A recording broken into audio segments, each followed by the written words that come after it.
Friends, welcome to the law tailor YouTube channel. Criminal కేసుల్లో first argument ఎవరు చెప్పాలనేది కొంత కన్ఫ్యూజన్గా ఉంటుంది. క్రిమినల్ కేసుల్లో ఇప్పుడు ఆర్గ్యుమెంట్ అనేది కేసు ఎవరైతే పెడతారో వారి తరపు లాయర్ గారు అంటే ప్రాసిక్యూషన్ సైడ్ వారు ఫస్ట్ ఆర్గ్యుమెంట్ అనేది చెప్తారు. ఆ తర్వాత డిఫెన్స్ అడ్వకేట్ అంటారు. ముద్దాయి తరపు న్యాయవాదుల్ని డిఫెన్స్ అడ్వకేట్స్ అంటారు. అలాగే కంప్లైనెంట్ తరపున పబ్లిక్ ప్రాసిక్యూటర్ ఉంటారు కాబట్టి వారిని ప్రాసిక్యూషన్ సైడ్ అడ్వకేట్ అంటారు. సో ఫ్రెండ్స్, ఈ ముద్దాయిల తరపున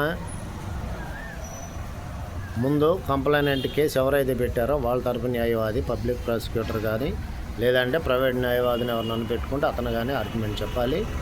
ఆ తర్వాత ముద్దాయి తరపు న్యాయవాదులు అనేవాళ్ళు క్రిమినల్ కేసుల్లో ఆర్గ్యుమెంట్ అనేది చెప్తారు. ఫస్ట్ కంప్లైనెంట్ తరపు న్యాయవాది, తర్వాత ముద్దాయి తరపు న్యాయవాదులు ఆర్గ్యుమెంట్లు అనేది చెప్పడం జరుగుతుంది ఫ్రెండ్స్. సో ఫ్రెండ్స్, మరో వీడియోతో మళ్ళా కలుద్దాం. And then bye friends.